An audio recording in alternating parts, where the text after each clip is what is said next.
the Financial Sense Tuesday edition with Jim Poplava. Featuring experts on the economy and investing and looking at the bigger picture.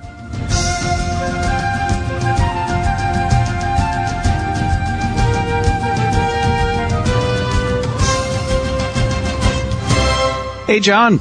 Hello, Jim. How are you? Hey, pretty good. I'll tell you where I want to go today. I had Alan Simpson on the program last week. Uh-huh. And he was co-chair of the President's Deficit Reduction Commission. Okay. And basically, I don't know if you ever saw his press conference, but he said we gored so many oxes that he asked to be put in the witness protection program.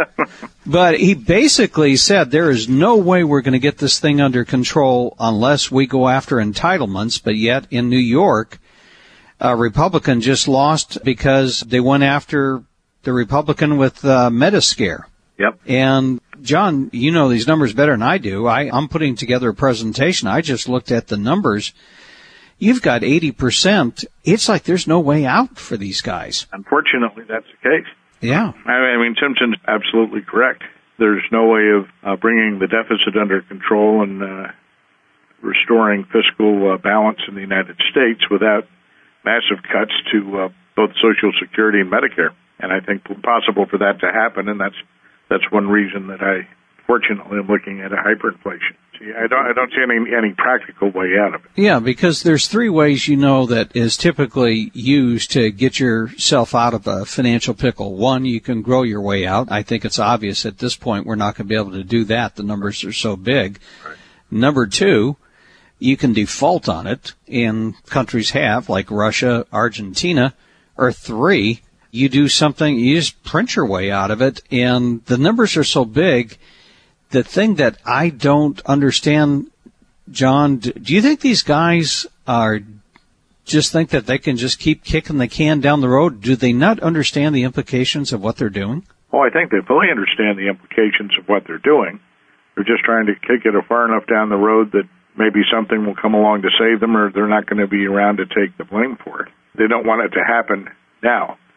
We saw that happen, we saw that circumstance back in 2008 where you had the system on the brink of collapse, a collapse of the banking system. And that would have been a very different scenario than what we're looking at here. There was talk then of a Great Depression, a Great Deflation like you had in the 1930s. The reason you had that deflation in the 1930s was that the money supply collapsed along with the banking system. And when I say the banking system, you had a number of bank failures where individuals lost the deposits they had with the bank. The bank went out of business. You had your money with the bank. You no longer had your money. That money disappeared from the money supply. In September of 2008, the system was faced with effectively a global run on the banking system. And backup guarantees from the federal government with the FDIC and such. And whether or not they would have stepped in to fund the FDIC, having let everything else fail, remains to be seen. I mean, it never got that far, but instead what they did was they started creating and spending whatever money they had to create in order to prevent the systemic collapse. And as it became clear that more was needed, they guaranteed not only the $100,000 in a bank account, but they went beyond that. They guaranteed mutual funds. They guaranteed whatever they had to do. They promised whatever they had to promise to keep the system from collapsing. That's the nature of the beast here. They can't let the system collapse. If they do, it's an outright failure for the Fed. It's an outright failure for the federal government, and it sure is not going to be a happy time for the average American. The problem is that what brought the system to that crisis is still in play. The systemic solvency issues have not been resolved. The economy has not been restored. And you have in place a basic long-term insolvency for the United States. Had the crisis back in 2007, 2008 not broken, they might have been able to kick the can down the road towards the end of the current decade. But the way they responded to the crisis, the way they're handling things now, has brought in the time limit significantly. I don't see us getting beyond 2014 without our getting into a hyperinflation. They have opted for the inflation. That's the action they've taken to do what they're doing, the ultimate price here is inflation. And, it would have been easier maybe to bring things under control back in the 1980s, but they didn't do that. It's too late to moan and groan over that at this point. Going forward, could the system be brought into balance? Technically, it probably could. It would be extremely painful, well beyond what's been popularly talked about. And you look at all the political hoopla that's come out of just minor changes or suggestions of minor changes. Again, it's my contention that politically it's an impossible circumstance to resolve at this point in time. People will tend to move to correct things when they start feeling severe financial pain. But in the case here, once you start feeling the severe financial pain, it's going to be too late to correct it. You're going to be heading into the hyperinflation. John, and maybe I'm going to be a little sympathetic with the politicians. When they conduct a political poll, they go, what's the number one problem? Everybody says the budget deficit, the debt. Then when they drill down and say, well, would you be in favor of cutting this or cutting that? And then it gets down where there's very little support. It's okay to cut somebody else's program, go tax somebody else. And so we just saw a political race in New York where, basically the candidate one side was demonized as wanting to throw. In fact, they ran political ads of a guy that looked like Paul Ryan taking grandma in a wheelchair and pushing her off a cliff. Yeah. And you and I know we're in a presidential election cycle. This president doesn't have any stomach to cut spending. And it's terrible the way things are handled here. I mean, the type of talk you hear reminds me of the type of propaganda that came out of Great Britain at the outbreak of World War I, claiming that the Germans were bayoneting and eating Belgian babies. I mean, that's nonsense, but that's the type of rhetoric that you're getting, and it's nonsense. It's not the type of thing that's going to resolve the issue here. What you need is someone running the system, Congress, the president, people who are willing to do what has to be done. They don't care about the polls. They're willing to take a one-term stint in office if that's the cost of doing what they have to do. It's difficult to get people to do that. It's difficult to get such people elected in the current environment. Again, I just don't see an easy out on this. If I did, I'd be touting it, Jim. As I think I told you once you get beyond the point of being able to resolve the big problems in the system, what you have to look at is what you can do at an individual level, at least to protect yourself against all the craziness that the rest of the world's putting upon you. That's why I talk more about looking at preserving the purchasing power of your assets that are currently in dollars, wealth that's in dollars. And that's something I think our listeners need to understand. No matter what their political persuasion, there is no stomach with politicians, and especially with an election cycle, to do what's right for the country. It's going to take somebody that comes from the private sector, not a career politician that says, I'm going to do what's right. I don't care. I have enough money. I've made it in the private sector. I don't need a government pension to take care of me in my old age. It's going to take that kind of person. But number two, that person also is going to have to be able to communicate in such a way that he can get elected. And you know what the media has done to Paul Ryan. You know what the media did to the president's own deficit commission. Sure. And that was bipartisan, which was amazing because it was the president that asked for it. There was an equal amount of Democrats and Republicans, and we had the group of 6. I guess they're down to a group of 5 now. Even the group of 6, they were all demonized. And I place a big blame, John, on the media. The media should know better. I mean, if Jim Poplava can look at the government's financial report and see that 80% of the budget deficit is untouchable because of entitlements, it doesn't take a math scientist to figure out, wait a minute, unless you touch this, you're never going to balance your books. Yep. Well, the media has its own interest and includes ratings. The greater the crisis, you can brew the higher your ratings. I know there was an anchor on one of the popular financial programs a couple of years back who told me how he always rooted for stock market crashes. Yet all the stuff you'd hear that was put forth out of that network was usually very positive and very supportive of stocks. And I asked him why, and he said, well, we get great ratings when there's a stock market crash. Yeah, everybody tunes in and wants to know what the heck's going on. Everyone looks after his own self-interest. Unfortunately, this is a time when they have to realize that their self-interest goes beyond what is obvious. It's something that requires sacrifice, something that requires very deliberate and major action. Otherwise, it's going to be extremely painful for most everyone. John, let me throw another one out there. You know, the politicians are politicians. They're going to try to kick the can down the road, and hopefully they're out of office collecting a pension, and it happens on somebody else's watch. But there's another constituency that we have today, you know, a bigger concern to us, and that's our creditors. We are a debtor nation, and foreigners own half our debt. Yep. So the reaction that from China, from India, from Brazil, from Europe, when the Fed announced QE2, that did not go over well with the rest of the world. QE1, everybody was in a crisis mode, so I think everybody just kind of overlooked that. But when we came back with QE2, and more likely QE3 in some form, how long is it before our creditors revolt and say, you know what, I'm sorry, but we ain't going to buy your paper anymore, which could trigger the very hyperinflation scenario that you're talking about when nobody's there to buy our debt. That only leaves one entity, and that's the Fed. Well, the Fed has actually been buying all the debt recently. In QE2, the total treasuries that it acquired under QE2 exceeded the net issuance of treasury debt for the public holdings. And the Fed effectively monetized more than the debt the government was issuing. Right now, you've got this argument over the debt limit, which is going to keep the new borrowing by the government contained until maybe August, at which point it becomes a major crisis. So the pressure's not on the Fed right now to make the auctions go well. I mean, they're going to be rollover of debt, and they'll do whatever is needed to make sure the auctions go well. But I'll contend that the Fed's easing primarily is aimed at trying to provide solvency to the banking system. None of the crises that we faced a couple of years ago have been resolved.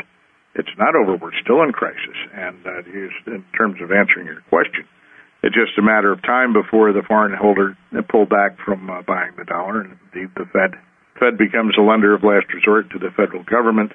The economy is flattened out this last month. If you look at most of the economic reporting in a month, it's actually turning down. And so I think probably come the third quarter, you'll see a QE3 of some form in place. It'll be covered by the weakness in the economy. At least that will be the Fed's cover. They'll say we're doing this to stimulate the economy. They will be saying we're doing this to try and keep the banking system afloat. But the crisis is still there, and if China said, look, we're going to dump our bonds, the Fed still doesn't have the choice. They're not going to let the system fail where they can step in and support it. So they'll support it until it becomes impossible to do so. At least that's the way I read their actions. Yeah, and this brings up another question, because if you take a look at the last decade, baby boomers got hit with the tech bubble. They lost money in the tech bubble. 2008, 2009, another bear market in stocks.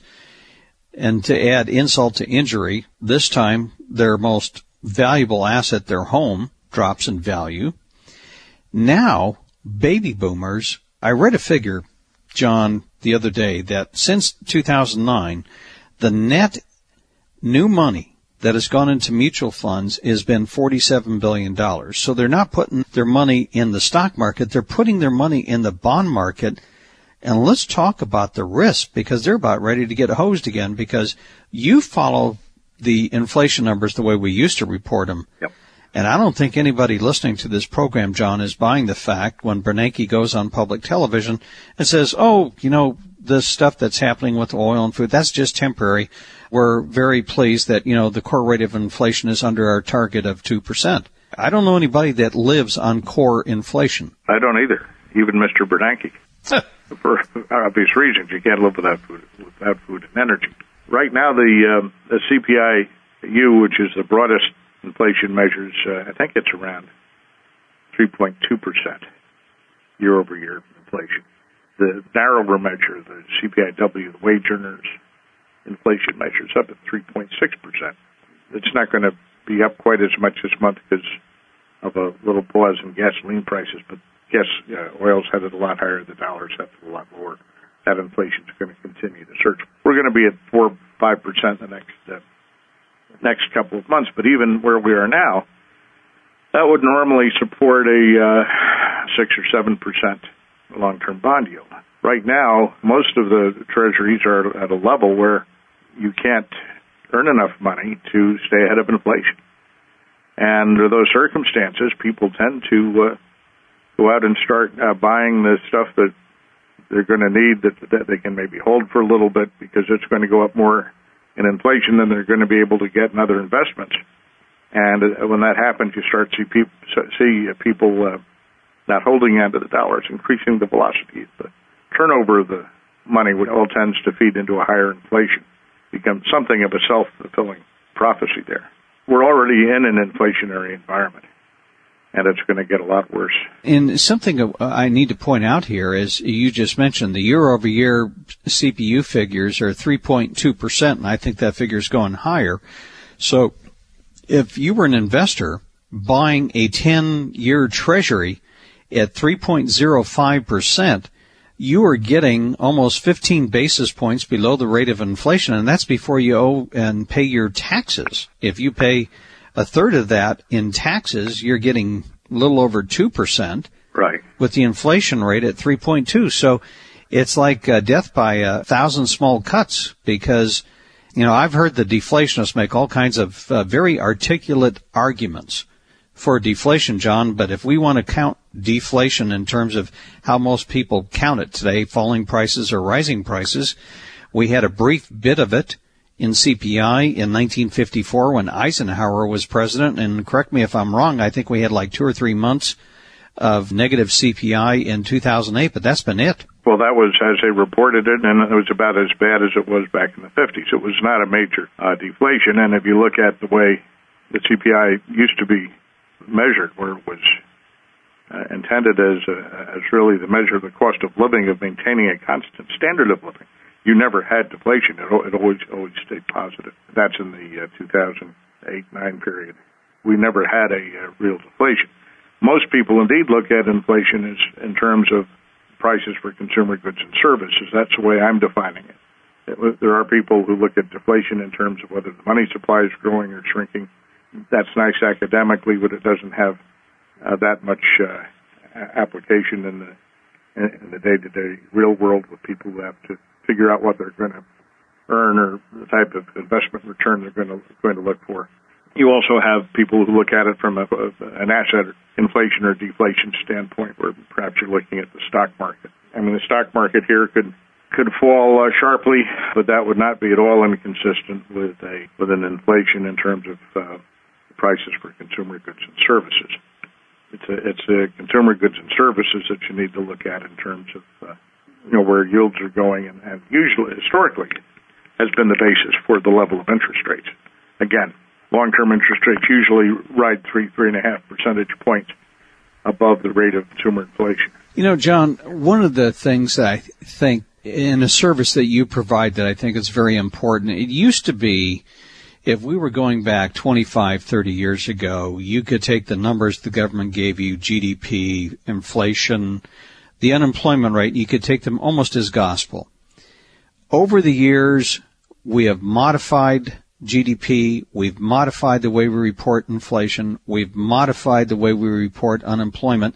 In fact, one thing that disturbed me in the President's Deficit Reduction Commission, there was a proposal in the very back that we need to reformulate CPI the way it's reported because we're overstating inflation. So that tells me they have more tricks up their sleeve when it comes to COLAs and things like that. If we can basically restate how we measure it, I don't know, you know all the games they play. They had a suggested measure, and the Bureau of Labor Statistics has been publishing an experimental measure for some years now called the chain-weighted CPIU. And it's fully substitution-based, which is from the standpoint of steak gets too expensive, people tend to buy more hamburger or more chicken. That's what they're talking about when they say the current CPI overstates inflation.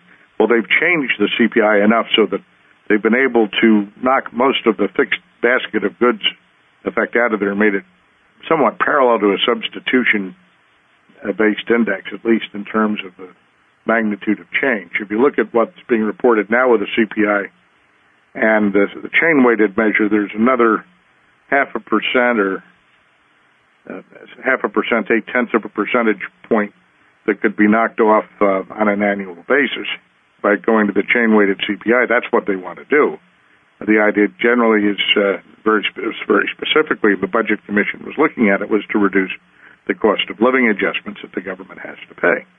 That's why they changed the numbers back in the 1990s. But that's not what the CPI was ever intended to be. It just became a tool for reducing deficits for the politicians, where no one dared vote against Social Security.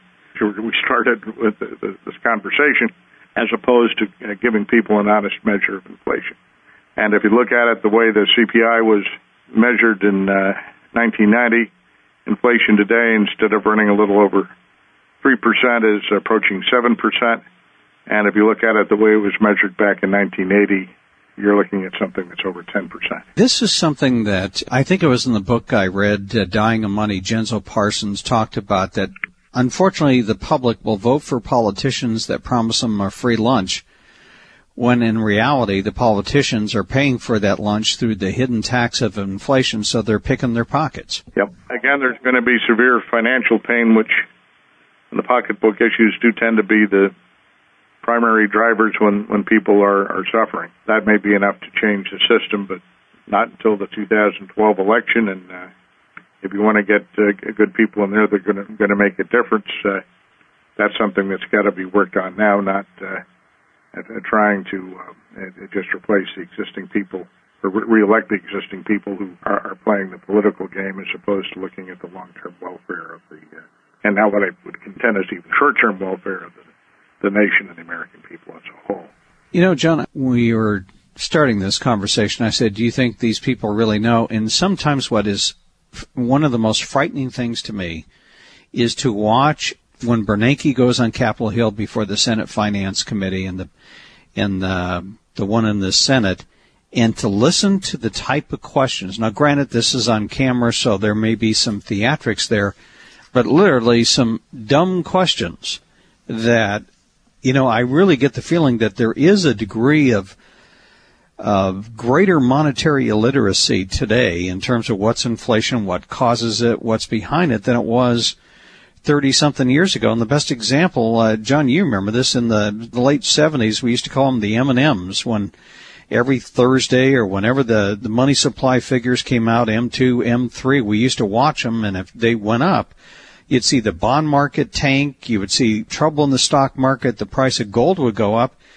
Bernanke holds a press conference and basically calls it quantitative easing, which is a euphemism for, hey, we're going to print a whole bunch of money in the bond market. The only guy I've seen maybe perhaps react at a professional level has been Bill Gross, who's basically said, we're out of treasuries. Well, he's about as big an investor there as you get. The average politician may not understand it.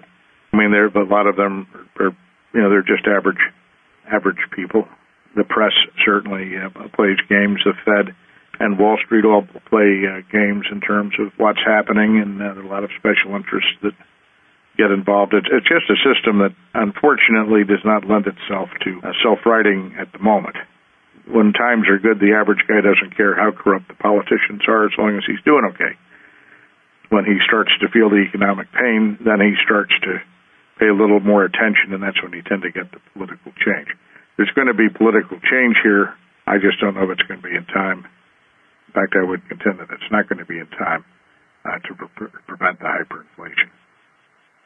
You know, that's almost the same feeling that I was getting. I thought, when the president appointed a deficit reduction commission, they came out with their results, and then he went on the stump and he says, we're going to get this thing under control. And the first guy that comes along is Paul Ryan. He comes out with a plan, yep, and he's immediately attacked and demagogued.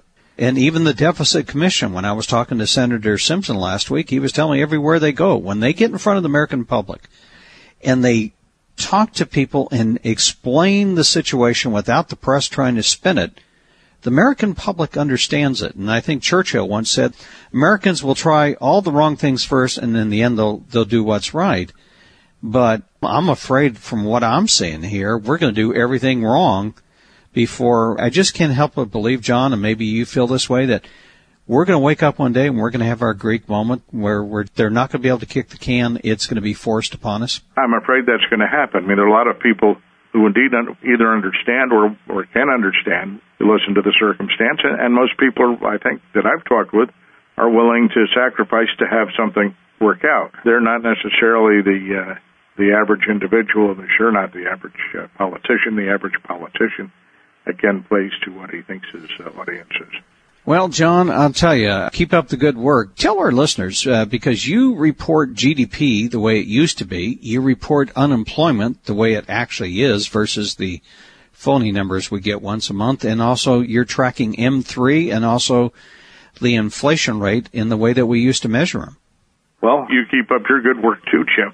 I mean, you're getting a lot of important information out to the public. Well, tell them about your website and what they're going to find there. My website is shadowstats.com.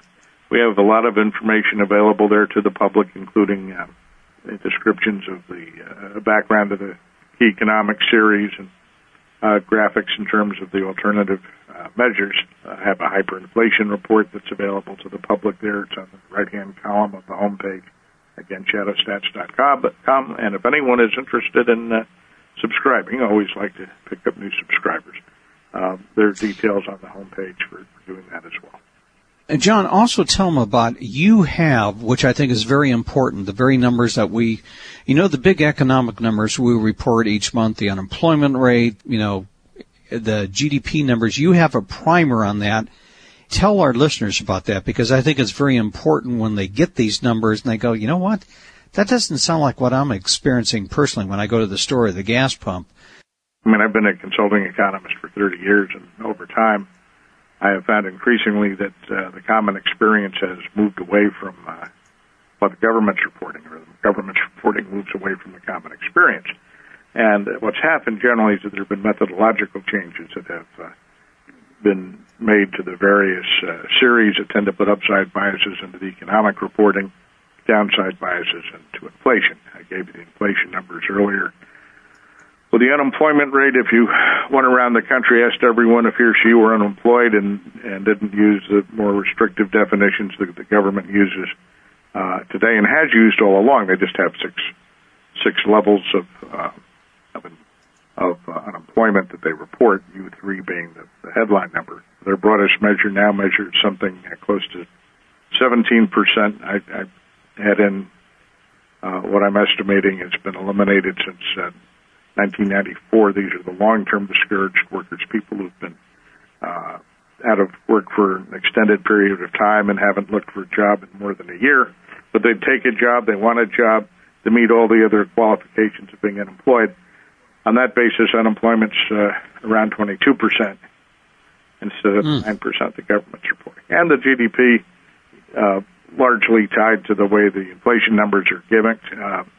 It's not the same inflation measure that's used in the CPI, but a lot of the same principles are applied. And if the higher the rate of inflation that you use and deflating the GDP, putting it into a constant dollar measure, which is the way it gets reported, the higher the inflation used, the weaker the growth. The lower the inflation used, the stronger the growth. You're using very low inflation numbers, artificially low, and you get artificially strong growth. The difference is the economy is still contracting. And I think that's probably why when you look at the public opinion polls, the politicians gripe like, why aren't you happier, or why isn't public sentiment up? I think it's because the reality is people aren't working, or they're working below what they used to work at. Maybe they're working part-time. And then they're also experiencing on a reality basis, every month, every week, they go to the grocery store, fill their car with gas, pay their insurance premiums. Yep. All that stuff is going up. Well, John, give out your website one more time as we close, if you would. Sure. Shadowstats.com.